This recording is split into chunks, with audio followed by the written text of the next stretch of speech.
तो ओके, हम लोग स्टार्ट करते हैं। तो ड्रग स्टोर मैनेजमेंट का एक्चुअली हम लोग देख रहे थे, इसी में आगे कुछ और पार्ट है उसको लेते हैं। तो हम लोगों ने देखा था कि ड्रग का जो प्रोक्योरमेंट है कैसे होगा और वो किन फैक्टर्स के ऊपर डिपेंड करेगा। अब प्रोक्योरमेंट के बाद जैसे ही सप्लाईज आपके पास आ जाएंगी तो आप लोगों को मेंटेन करना होगा ताकि आपका स्मूथ रनिंग चले। अब कुछ और फैक्टर्स हैं, उनको हम लोग डिस्कस करते हैं। Drug distribution. तो ड्रग डिस्ट्रीब्यूशन बेसिकली बताता क्या है कि मान लीजिए स्मॉल स्केल पे आप देख रहे हैं तो आपके पास जो रिक्वायरमेंट जनरेट हुई है उसके हिसाब से आपने प्रोडक्ट को ले लिया।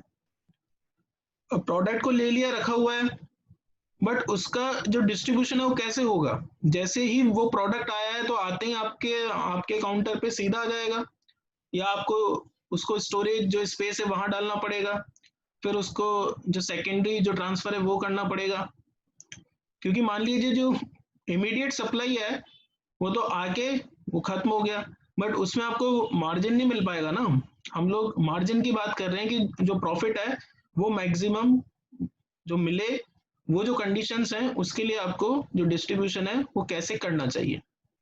तो फर्स्ट पॉइंट इसमें है, the primary management goal is to maintain a steady supply of drugs and supplies to facilities where they are needed, while ensuring that the resources are being used in the most effective way. A well managed distribution system should contain the following points. तो ये इस चीज को बता रहा है कि मान लीजिए जो आपका गोल है, तो गोल है कि जो कंटिन्यूस सप्लाई है वो ड्रग्स की मेंटेन हो। तो जो कंटिन्यूस सप्लाई है वो डिपेंड करती है कि आपकी जो डिमांड है वो क्या जनरेट हो रही है, क्योंकि सप्लाई और डिमांड का ही पूरा बिजनेस है कि जितनी डिमांड हो उतनी सप्लाई हो जाए तो आपका बिजनेस पूरा हो जाए। बट जो डिमांड है वो अलग अलग स्टेजेस में आती है। इमीडिएट रिक्वायरमेंट है, लॉन्ग टर्म रिक्वायरमेंट है, शॉर्ट टर्म रिक्वायरमेंट है, और उसके हिसाब से आपको ड्रग को भी डिस्ट्रीब्यूट करना पड़ता है। लॉन्ग टर्म के हिसाब से आप स्टोरेज जो वेयर हाउस है वैसे मेंटेन करेंगे, शॉर्ट टर्म के हिसाब से आप उनका सेकेंडरी जो स्टोरेज है उसको करेंगे। जैसे हम लोग स्टोर पे जाते हैं तो स्टोर पे क्या होता है कि कुछ जो इमीडिएट रिक्वायरमेंट की जो चीजें होती है वो काउंटर पे ही रहती हैं। तो उनको पता है कि अभी जस्ट कोई आएगा और इसकी बहुत ही फास्ट वो रिक्वायरमेंट अभी चल रही है, तो अपने नियर बाई स्पेस में ही रखते हैं। ठीक है। और जो जो सेकेंडरी है कि हो सकता है आ जाए, हो सकता है नहीं आए, तो उनको फिर अच्छे से उनका स्टॉक को सेकेंडरी स्टोरेज में रखते हैं। एक शेल्फ उनको दे दिया है तो उसके अंदर जो पीसेज हैं वो रखे रहते हैं as per the secondary storage demand. मान लीजिए कि जो इन्फेक्शन का टाइम चल रहा है तो कुछ एंटीबायोटिक्स का जो सेलिंग है अभी वो काफी हो रहा है, एजिथ्रोमाइसिन है, ये सब है। ठीक है। तो इनके जो स्टोरेज है वो आपको थोड़ा सा सेकेंडरी स्टोरेज में भी डालना पड़ेगा, और जैसे ही उसका सेकेंडरी स्टोरेज खत्म होने वाला है तो आपको मेन स्टोरेज में भी इसको रखना होगा। तो इसके लिए कुछ पॉइंट है, maintain a constant supply of drug, keep the drug in good condition, minimize drug losses due to spoilage and expiry, rationalize drug storage point, use available transport as efficiency is possible, and reduce theft and fraud, and provide the information for forecasting drug need. तो जैसे आपने maintain किया है constant supply of drug, तो सबसे important जो factor है वो नंबर वन पर है, दैट इज कांस्टेंट सप्लाई। अगर आपकी लगातार सप्लाई चल रही है तो वो एक कंटिन्यूअस फ्लो में होगा, सेकेंडरी स्टोरेज से लेके फिर काउंटर, और यहाँ पर लॉन्ग स्टोरेज, शॉर्ट स्टोरेज, और जो इमीडिएट रिक्वायरमेंट है उसके लिए। सेकेंड पॉइंट है keep drug in good condition. तो ऑलरेडी हम लोगों ने डिस्कस किया है कि जो भी आप स्पेस लें, जो आपका लेआउट रहेगा उसमें जो वेंटिलेशन है, स्टोरेज जो फैसिलिटी है सही ढंग से होना चाहिए ताकि वो गुड कंडीशन में मेंटेन रहे। जो लास्ट टाइम पे हम लोगों ने स्टोरेज की जो कंडीशन देखी थी, -5 डिग्री सेंटीग्रेड, 0 डिग्री सेंटीग्रेड, जो कोल्ड टेम्परेचर है, फ्रीज है, वो 2 से 8 डिग्री सेंटीग्रेड जो रेंज है उसमें काम करेगा। रूम टेम्परेचर पे जिनको रखना है रूम टेम्परेचर पे भी आप रखें तो सीधा जहाँ पे मतलब हॉटनेस या जो गर्मी है अपने आप नहीं जनरेट होनी चाहिए। अभी जैसे जो उमस का टाइम चल रहा है, तो आपका जो स्टोरेज जो कंडीशन है वहां पे भी जो वेंटिलेशन है वो प्रॉपर होना चाहिए। मान लीजिए कि आपने अगर उसमें कोई फैन नहीं लगाया है, कोई एसी नहीं लगाया है, तो कम से कम जो नेचुरल वेंटिलेशन है वो तो रखें। तो उससे क्या होगा कि एयर का फ्लो अच्छा होगा। सेकंड है the minimum drug losses due to the spoilage and expiry. Spoilage and expiry actually ये एक बड़े टास्क होते हैं, और एक्सपायरी डेट तो आप ये मान के चलिए कि आपके लिए एक लास्ट डेट होता है। एक्सपायरी डेट को जो कंसिडर किया जाता है, it is the last date of selling. इससे पहले आपको सारा जो इसका स्टॉक है उसको निकालना है, यही एक ड्रग स्टोर पे जो फार्मासिस्ट है उसका एम होता है। जैसे ही वो प्रोडक्ट को लेके आएगा, सबसे पहले वो यही चेक करेगा इसका एक्सपायरी क्या है, इसको रखेगा, और उसके ब्रेन में ये कंटिन्यूस रहता है कि इसका एक्सपायरी क्या है। चाहे वो उसका सॉर्ट आउटिंग करे, लिस्टिंग करे, प्रॉपरली उसको कंटिन्यूस ये देखना होता है कि एक्सपायरी पे कौन सी ड्रग आ रही है, बिकॉज उसके बाद आप कहीं भी उसको शिफ्ट नहीं कर सकते, उसको डिस्कार्ड करना पड़ेगा। रैशनलाइज्ड ड्रग स्टोरेज पॉइंट, यानी कि जितने भी आपके ड्रग स्टोरेज पॉइंट है उनका जो प्रॉपर मॉनिटरिंग है वो आपको करना पड़ेगा। लोग बाग अपना जो घर होता है उसमें एक रूम निकाल के रख देते हैं कि यहाँ पे रात को कोई स्टोरेज का सामान आया है, कोई का बल्क क्वांटिटी है, उसको यहाँ लगा दिया। ठीक है, तो अब ये जो कंडीशंस हैं इसमें जितने भी पॉइंट आपने मेंटेन किए हुए हैं, क्योंकि आपको ही पता है कि कहाँ पे कितना रखा हुआ है स्टोरेज, तो उसको आपको रैशनलाइज हर टाइम करना पड़ेगा। Use the available transport as efficiency as possible. Available transport यानी कि मान लीजिए जहां पर जाना चीप हो सकता था और एफिशिएंसी से हो सकता था, वहां पर आपने एक्स्ट्रा जो मनी है वो लगा दिया, थोड़े से वो कंफर्ट के चलते। तो हो सकता है कि आपको कहीं पे अपना जो कंफर्ट है उसको हटाना पड़े, या जो आपकी जो टीम वर्क है उनको कंफर्ट जोन से बाहर निकालना पड़े। ठीक है, तो जो अवेलेबल ट्रांसपोर्ट सिस्टम है उसको आप यूज करें। जैसे अगर आप अभी के टाइम पे तो सब लॉकडाउन है, अदरवाइज सिटी बसेस वगैरह ये सब जो चलती थी, अब तो एक स्टोरी बन के रह गए। तो तो उस कंडीशन में क्या होगा कि आपको यूज करना पड़ेगा जो ट्रांसपोर्ट सिस्टम है एफिशिएंटली वर्क करे। और अगर अभी भी हम बात करें, बिकॉज अभी भी ड्रग स्टोर तो चल रहे हैं, है ना, जो लॉकडाउन है उसका इफेक्ट ड्रग स्टोर पे नहीं है, कुछ टाइम के लिए ही खुले पर खुलेंगे जरूर। तो इसलिए ये अर्जेंट रिक्वायरमेंट है, हेल्थ इश्यूज है, जो मेडिसिन है उसकी अर्जेंट रिक्वायरमेंट है, और वो कभी भी कम ज्यादा डिपेंड करती है कि कंडीशन क्या है, बट जीरो लेवल पे वो कभी नहीं आता। इसलिए बिजनेस तो चले गई चाहे कोई भी कंडीशन आ जाए। You next is reduce theft and fraud. अब होता क्या है कि मान लीजिए ये सबसे एक कॉमन पॉइंट है जिसको पकड़ पाना मुश्किल होता है। जो ऑनर होता है ना उसका दिमाग यही होता है कि यार इसके 10 प्रोडक्ट आए थे, 10 में से 8 ही कैसे रह गए, बाकी 2 कहाँ गए। तो अब फिर उसको शक आ जाता है ना। तो एक्चुअली क्या होता है कि जितना आप सोशली स्ट्रांग रहेंगे उतना ही बॉन्डिंग आपका काम करेगा, बिकॉज नॉलेज अपनी जगह, और बिजनेस में सोशल जितना फिट है उतना ही आप काम करेंगे। तो थेफ्ट एंड फ्रॉड क्या होता है, एक सोशल मेंटेलिटी होती है जो कि एंटी सोशल काम करती है।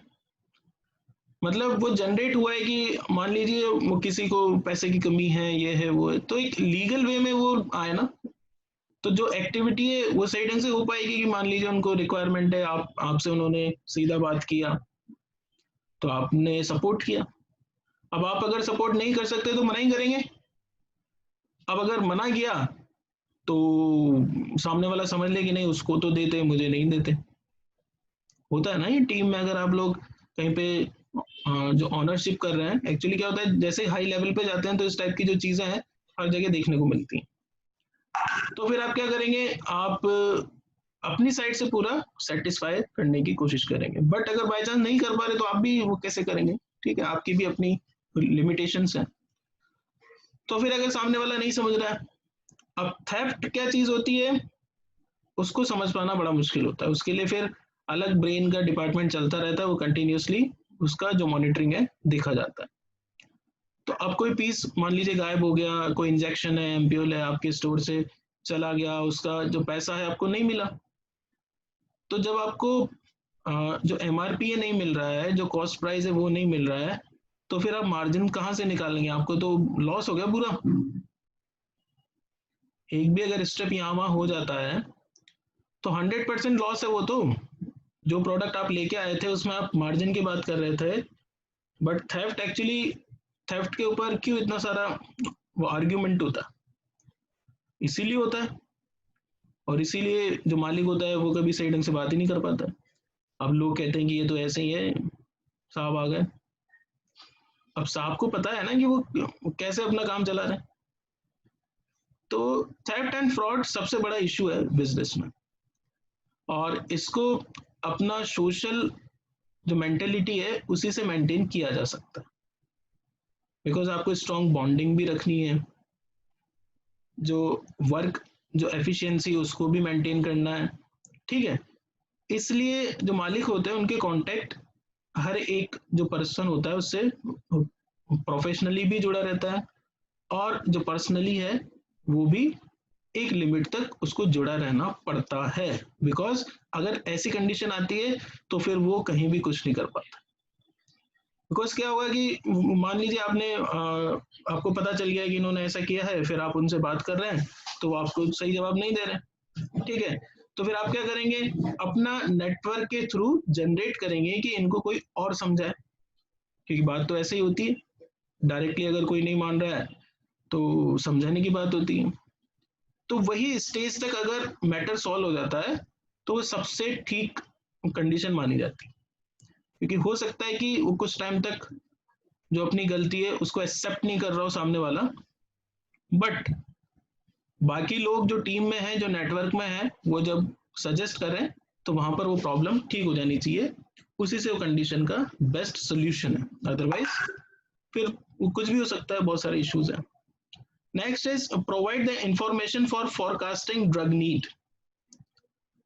ड्रग जो डिस्ट्रीब्यूशन है अपने आप में फोरकास्ट करता है ड्रग नीड को, बिकॉज जैसे ही आप जो मेंटेनेंस होगा इसका रिकॉर्ड आप मेंटेन करेंगे तो इसमें रिक्वायरमेंट अपने आप जनरेट होके आएगी, कि मान लीजिए 1000 पीसेज आए थे, वो 1 वीक में सेल आउट होके 50 पीस रह गए, ठीक है। तो आप ये चेक करेंगे कि जो मेरी प्राइमरी स्टोरेज थी वहां पर इतने पीसेज होने चाहिए, सेकेंडरी स्टोरेज में इतने होने चाहिए, थर्ड स्टोरेज में इतने होने चाहिए, बिकॉज जो स्टोर है वो कुछ जो असेंशियल ड्रग लिस्ट है उस पर तो स्टोर लगा ही जाएगा।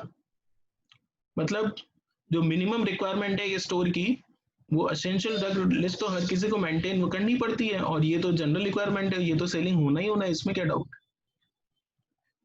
ठीक है। तो वो जो लिस्ट है उसका आपको प्राइमरी स्टोरेज, सेकेंडरी स्टोरेज और जो टर्शरी स्टोरेज है उसके लिए डिस्ट्रीब्यूशन सिस्टम फॉरकास्टिंग कर देगा। Next one is drug distribution cycle. तो एक्चुअली ये एक साइकिल है जिससे आपको आउटपुट क्लियर होता रहता है। मान लीजिए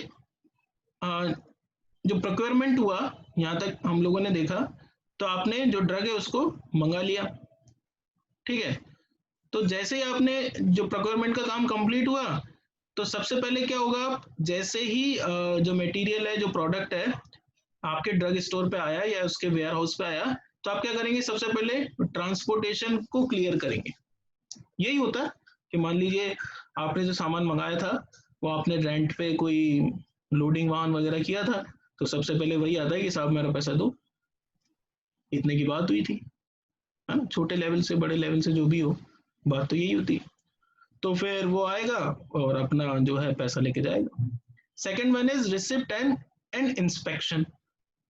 वेल एंड गुड। अब वो जो लेके आता है वो अपने साथ में एक रिसिप्ट भी लेके आता है, कि जहां से होलसेलर से आपने मंगाया है उसका वो इनवॉइस वगैरह, बिल वगैरह वो दिखा देगा आपको। तो आप उसके थ्रू सारा सामान चेक कर लें कि भाई ये आया था और ये सब है। फिर आप क्या करेंगे? Inventory control and stock entry. जैसे ही आपके पास आपने जो इंस्पेक्शन है वो कर लिया, तो आप क्या करेंगे, उसकी एंट्री करेंगे, क्योंकि बिना एंट्री के तो कुछ होगा ही नहीं।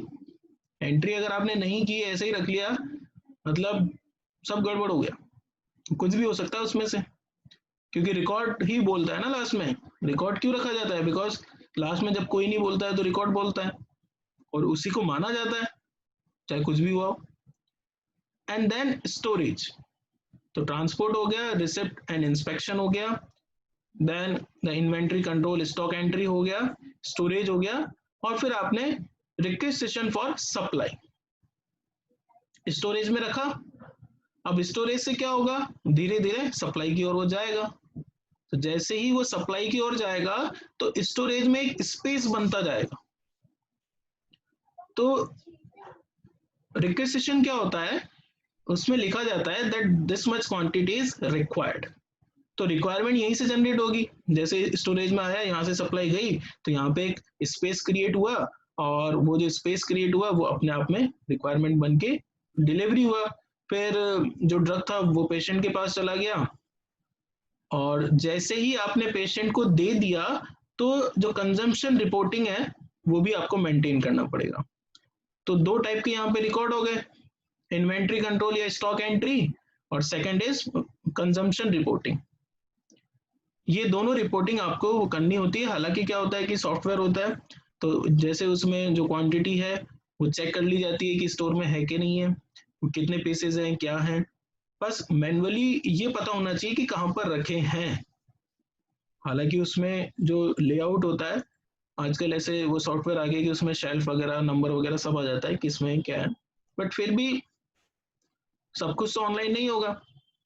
ठीक है, तो मैनुअल रिक्वायरमेंट तो रहेगी, अदरवाइज फिर काम ही खत्म हो गया एम्प्लॉय का। तो ठीक है, उस काम को तो नहीं हटा सकते, मिनिमाइज कर सकते हैं अकॉर्डिंग टू द लोड। तो इस तरीके से साइकिल कंप्लीटली चलता रहता है। प्रोक्योरमेंट के लिए गया, फिर ट्रांसपोर्टेशन हुआ, उसका क्लियरेंस हुआ, फिर receipt, inspection, inventory control, storage, requisition, delivery, dispensing, consumption, procurement. तो इसी के थ्रू डिफरेंट जो प्रोडक्ट हैं एक्स वाई जेड वो सब चलते रहते हैं। This is drug distribution cycle. Now there are component of drug supply management, यानी कि जो आपका ड्रग स्टोर है उसका जो मैनेजमेंट है, हम लोगों ने उसके फंक्शन देखे, कंपोनेंट भी देखे, और अब ये जो कंपोनेंट है इनको हमें डिटेल में देखना है कि जो ड्रग स्टोर है उसको प्रिपेयर कैसे किया जाएगा। प्रिपेयर का मतलब है ना कि मान लीजिए जैसे ही सप्लाई वो खत्म होती है, वो प्रोडक्ट आते हैं, फिर आपको कभी नया अगर आपने स्टोर लगाया है तो हर चीज को नए ढंग से तैयार करना होता है, या पता चल रहा है कि नहीं अभी तो पूरा चेंज होगा, जो मेडिसिन है चेंज करने वाले हैं आप, है ना। तो एकदम से एक मूव आता है तो उसमें आपका पूरा एक शेल्फ लाइन चेंज हो जाता है, और आपका जो स्टोरेज है चेंज हो जाता है। Next one is supply ordering. Order जिस तरीके से हो रहा है वो देखना होता है। रिसीविंग सप्लाईज, जैसा हम लोगों ने कहा कि अभी जो प्रोक्योरमेंट होता है उसके हिसाब से जो इन्वेंट्री स्टॉक रजिस्टर है वो मेंटेन करना होता है। ऑर्गेनाइजेशन ऑफ ड्रग सप्लाईज, जितनी भी सप्लाई हो रही है उसको ऑर्गेनाइज कैसे कर रहे हैं आप, है ना। तो अगेन सॉफ्टवेयर का पार्ट है कि आप उसमें डिफरेंट लिस्टिंग करेंगे, और उस लिस्टिंग को आपको रिवाइज करना होगा, क्योंकि ऑपरेटर तो चाहिए ना वहां पे भी। अब ऑपरेटर ने अगर गलत एंट्री कर दिया तो उसकी मॉनिटरिंग कौन करेगा। वही जो उसमें हेक्टिक जॉब था उसके लिए आपने एक ऑपरेटर को बिठा दिया कि भैया ये सारा सामान आया और आप इसकी एंट्री करो, इट्स योर जॉब, आपने हायर किया उसको इसके लिए। और अगर आप हायर नहीं कर पा रहे हो तो आप खुद ही कर रहे हो स्मॉल लेवल पे, दो ही चीजें हैं। बट अगर आपने हायर किया है तो भी आपको मॉनिटरिंग आपको करनी पड़ेगी, बिजनेस आपका है उसका नहीं है, वो तो एम्प्लॉयर है। Next is the inventory management. Inventory का मतलब क्या है कि जैसे जो इन्वेंट्री स्टॉक जो रजिस्टर है, आपने स्टार्टिंग में आते हैं उसको लिखा, तो कौन सी चीज आई और कौन सी चीज गई, तो जैसे ही रिकॉर्ड में आ गया कितना स्टॉक में है, स्टोरेज से अगर वो जाएगा तो उसमें आएगा कि इतना चला गया। And finally this is record keeping. अगर हम सिंपल टर्म्स में बात करें तो अकाउंट्स, जो खाते, बही खाता, सॉफ्टवेयर, कई तरीके के सॉफ्टवेयर आ गए जिससे कि काम आसान हो गया,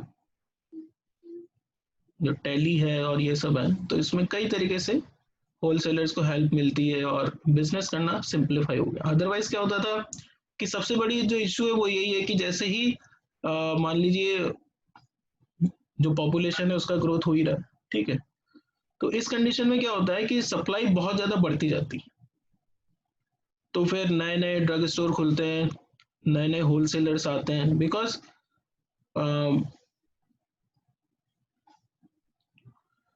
necessity is the mother of invention, यही माना जाता है। तो जो नेसेसिटी है वो बनती रहती है और वो बल्क में बन रही है, अब उसको मेंटेन करने के लिए रिक्वायरमेंट को फुलफिल करना होता है और ड्रग स्टोर के लेवल पे रिकॉर्ड कीपिंग करनी होती है, बिकॉज रिकॉर्ड कीपिंग नहीं है तो आप कुछ नहीं कर सकते, रिकॉर्ड तो आपको मेंटेन करना ही पड़ेगा। अब फर्स्ट पॉइंट को हम लोग देखते हैं, that is the preparation of drug store. इसमें फर्स्ट पॉइंट है the preparation of drug store at a healthy health facility. The drugs and medicine include kits are expensive and sensitive to the changes in temperature and need to be kept under ideal condition to avoid deterioration. So सबसे पहले इसमें important चीज क्या है जो हम लोगों ने स्टोरेज में भी देखा है, जितने भी जो ड्रग्स होंगे, जो मेडिसिन होंगे, किट होंगे, एक तो एक्सपेंसिव है, हम उनको जो प्रोडक्ट है उनको चीप नहीं मान सकते, दीज आर एक्सपेंसिव, और सेंसिटिव है, टेम्परेचर और उनका स्टेबिलिटी है, केमिकल कंपाउंड्स हैं, सॉल्यूशन में मिक्स करके रखे हुए हैं, तो केमिकल्स हैं तो अपने आप में चेंज हो सकते हैं, इम्प्योरिटी जनरेट हो सकती है, या कोई माइक्रोबियल है तो उसका कंटेमिनेशन हो सकता है, वो deterioration. Location, it must be accessible to all units to be served and there should be a provision for vehicles bringing supplies directly to the store। तो जैसे आप हॉस्पिटल में देखें कि हॉस्पिटल, अभी जो कॉन्सेप्ट चल रहा है कि हर हॉस्पिटल के साथ में ड्रग स्टोर है और ड्रग स्टोर हॉस्पिटल की दोस्ती है, तो सही ढंग से काम हो जाता है। तो वहां पे भी जो ड्रग स्टोर होगा तो या तो बिल्कुल बैक में होगा पीछे, तो वहां तक का क्या होता है, स्ट्रेट रास्ता होता है। तो मान लीजिए रात को अगर जो सप्लाई आती है तो सीधा जो लोडिंग वाहन है वहां तक चला जाएगा और अपना सामान है सारा वो खाली करके आएगा, जो भी हम लोगों ने डिस्ट्रीब्यूशन साइकिल पढ़ा। तो लोकेशन वाइज ऐसा होना चाहिए और जितने भी डिपार्टमेंट हैं उसके नियर बाई होना चाहिए, कि मान लीजिए जो पेशेंट के साथ वाले हैं वो जिस फ्लोर पे है वहां से जो नीचे है लिफ्ट वगैरह, तो वो सारा एरिया एक कॉमन एरिया हो जहाँ पे सबका आना जाना हो। तो इस तरीके से लोकेशन को देखा जाता है। शेडिंग हम देखें, locate the store in an area where the trees can be planted to provide shade and offset high temperature. तो इसका एक बेस्ट एग्जांपल है जो गवर्नमेंट जो हॉस्पिटल है हम लोगों का, जो MBS हॉस्पिटल अगर आप लोगों ने देखा है तो वहां पे अभी गवर्नमेंट के जितने भी होलसेलर वाले जो उपभोक्ता भंडार जो खुले हुए हैं, तो वहां पर उन्होंने जो ड्रग स्टोर है वहां पे बड़े बड़े नीम के पेड़ है, ठीक है, तो इवन उनका जो स्टोरेज है उसके लिए भी वो शेड को प्रोवाइड करते हैं और टेम्परेचर में जो प्रॉब्लम्स होता है उसको ठीक करते हैं। हाई टेम्परेचर में देखिए वो पेड़ के नीचे आप जाएंगे तो अपने आप ही ठंडाई मिलती है, अगर लू भी चलती रहेगी उस टाइम पे भी। Next is the procurement transport clearance, ये होना चाहिए, receipt and inspection, inventory control, stock entry already हम लोगों ने देखा, consumption reporting, requisition for supply, storage, dispensing to patient and delivery. तो ये सारे पॉइंट ऑलरेडी हम लोगों ने डिस्ट्रीब्यूशन में देखे। नेक्स्ट जो होगा drainage, build the store on a raised foundation to allow rainwater to drain away from the store। यानी कि जो आपने स्टोर बनाया है वो एक अच्छी फाउंडेशन पे बना है जिससे कि जो रेन वाटर है वो प्रॉपरली ड्रेनेज उसका होता रहे, ठीक है। And there should be a proper fencing और the perimeter walls to improve the security and control access beside double locking doors of the room where the costly medicine and supplies are kept. तो इसके लिए locking system कहें, जो costly जो medicine है उसके लिए जो वेयर हाउस है उसका पार्ट आ जाएगा, और उसके लिए आपको फेंसिंग और जो पेरीमीटर वॉल है, सिक्योरिटी गार्ड्स, ये सब होते हैं। जो प्रोटेक्शन अगेंस्ट फायर है, तो फायर एक्सटिंग्विशर्स होना चाहिए, स्टोरेज जो फैसिलिटी है, और आपको जो इंस्पेक्शन है कंटिन्यूसली करना होगा, प्लेसिंग स्मोक डिटेक्टर, और वो जो एरिया है वहां पे नो स्मोकिंग जोन आपको लिखना होगा, क्योंकि स्मोकिंग तो हजार्डियस है ही, और जो भी आए उसके लिए आपको मना करना होगा, और बोर्ड और जो भी कुछ मेथड है उनको अपनाना होगा। Conducting fire drills every 6 month, emergency exit should be clearly marked, checked regularly for the accessibility and any blockage, display of fire protection signs, use of sand to extinguish fires। ठीक है, तो आपने वो देखा होगा कि वहां पे बकेट में सैंड को रखा जाता है नियर बाई एरिया। ठीक है, तो एक लार्ज स्केल पे अगर आपका वेयर हाउस है, ड्रग स्टोर है, तो इस टाइप से फैसिलिटी आपको मेंटेन करना होगा। ठीक है, तो इसके बाद में कुछ पार्ट है, उसको हम सेकंड पार्ट में लेंगे, नेक्स्ट पार्ट में। यहाँ तक आप रिवाइज करें, कोई डाउट है पूछें।